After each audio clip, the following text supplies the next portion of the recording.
I would like to commend all of you that are speaking to each other right now. Because I want to give you something that could change your life right now. When you play golf, any golfers?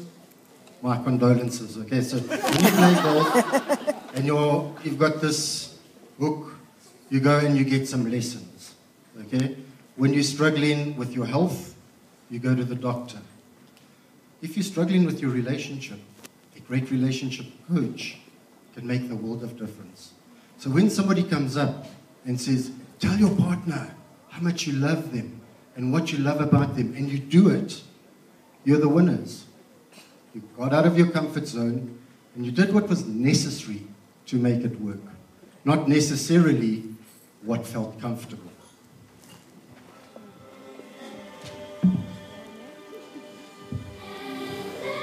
Right, now, go back to your first date. I want you to remember very vividly your first date. And I want you to remember who asked who to go out. I want you to remember where you went. And I want you to remember the emotions around that, the nerves around that. And the person who did not ask the other person, okay? The person who got asked out on that date. Will you give your partner a high five and say, thank you for inviting me out?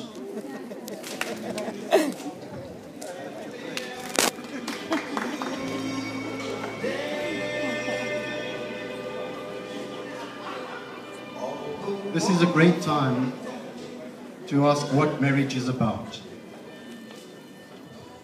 I think there's a bit of a story about the first date over here, so I don't want to cause any breakups. This is a great time to ask what marriage is about, and in my opinion, marriage is different to everyone. It's a deeply personal agreement between two people. There are no identical marriages.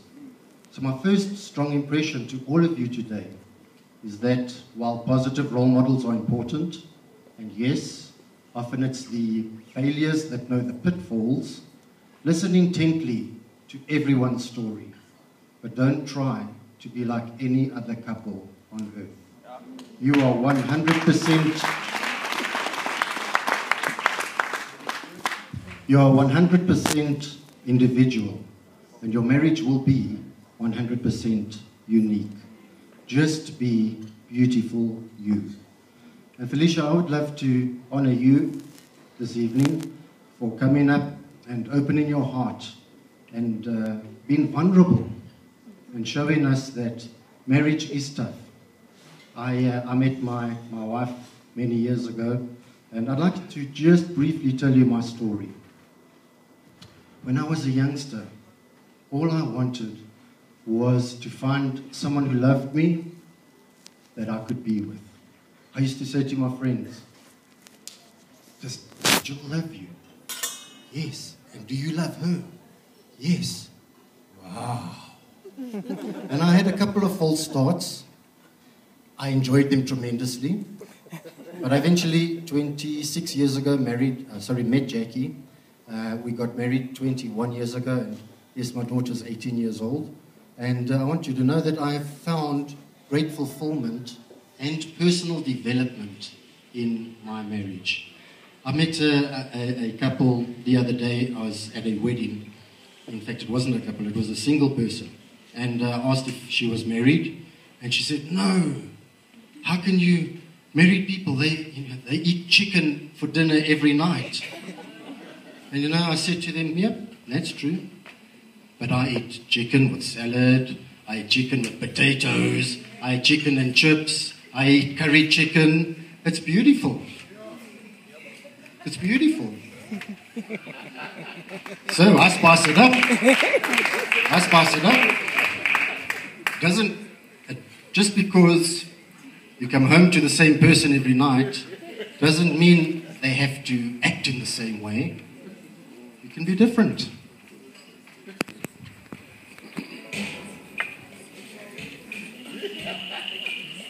So to me, the miracle of marriage is that of the 7 billion people on earth. The two of you found each other. And of all of the potential partners you've had the opportunity of choosing, you chose each other. And that is very, very powerful. The universe brought you together. And from that moment on, and from the moment you were married, you became monogamous and committed.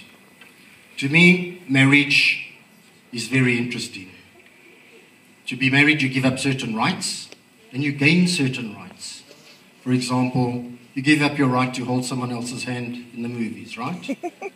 But you gain the belief and the trust that your partner will also only choose you. But please take one piece of advice from me, because I can assure you with 100% conviction that you are both different as well as being the same. That you have things you will agree on and things you will argue about. That both of you have many wonderful personality traits and some rather nasty ones. That there will be different values, different wants and needs, different expectations of yourself and each other. People often ask me, my goodness, Stephen, how do you make 21 years of marriage? I tell them, it's relatively simple. Just don't get divorced. It seems to just creep up on you. Thank you. And within that piece of humor, there's a pearl of wisdom. When the tough times come, and they will, just keep on keeping on. Before you know it, it's 20 years, and then 30 years, 40 years, 60 years. And you're sitting on the stoop talking about the great-grandchildren. Of course, for any marriage to last a long time, you need to successfully navigate some stages. First is the courtship phase. And I like to call this the lying phase or the marketing phase, right? That's when you show each other just how wonderful you can be when you're trying your very, very best 100% of the time. The next is the living together, honeymoon, engagement stage, and everything's nice and congruent and it's all working very nicely. You then get to that problematic getting to know you properly stage. And you have to get through that before you get to the true love stage, which I like to call the friendship stage. To me, true love is more about friendship than it is about chemistry. And finally, you get into growing old together, which is really what we're all trying to achieve, right? I'd really like to elaborate very briefly on this true love stage. Scott Peck, a famous psychiatrist, defines love as one's willingness to expend energy for another's spiritual growth. And I love that definition because it's got nothing to do with the chemistry. It's got nothing to do with the sex. It's got nothing to do with bodies. It's got nothing to do with money. It's got to do with friendship and really caring enough about someone else to help them to grow. I have a strong belief that we're on earth for growth, personal growth, spiritual growth, soul unfoldment. And I'm so sure that both marriage and parenthood are designed to do exactly that. Keep on growing us. Dr. Demartini, my current guru, because I change them every decade, defines love as occurring at the cusp of challenge and support. You see, we need both unconditional as well as tough love in a relationship. So Felicia, you can give your stubborn husband a clap every now and again and tell him Stephen said it's fine. If we challenge only, people burn out and leave. If we're a doormat, they get bored and leave. What you need to do is keep a very clever balance of challenge and support. I believe that one of the reasons Jaxie and I are still together after 26 years is because she gives me so much trouble. She keeps me on my toes, she keeps me awake, and she keeps me alert. So my second piece of advice today is, firstly, accept yourself for who you are. Then accept your partner for who they are. And then please, don't try to change each other. become best friends and remain best friends. Don't take each other for granted. Don't rest on your laurels, and recognize that marriage is a tough, hard, long, beautiful, fulfilling, worthwhile path. To me, marriage is about taking someone with you on this incredible journey called life, pooling financial, emotional, physical, and mental resources, and reaching out to create a more fulfilling existence. It's about having a constant companion, a best friend to talk to, someone you can trust with your life, and a best friend to grow old with. I want to ask you, how many of you believe, and this is a trick question, so be careful, how many of you believe that you are married to your best friend? Thank you. And how many of you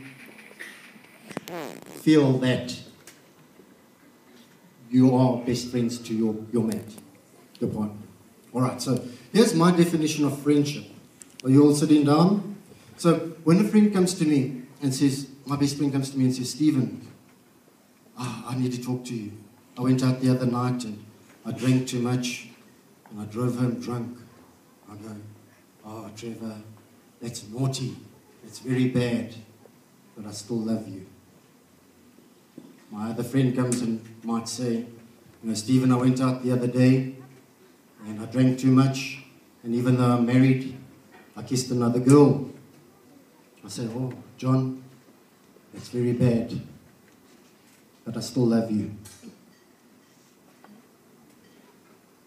How many of you could do that for your partner?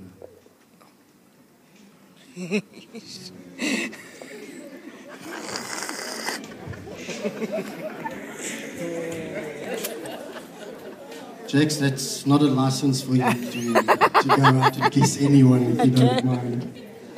I'd like to share with you one thing that is very important, and you may have seen earlier on my slides, the yin-yang symbol, and that's not a religious symbol to me. This is about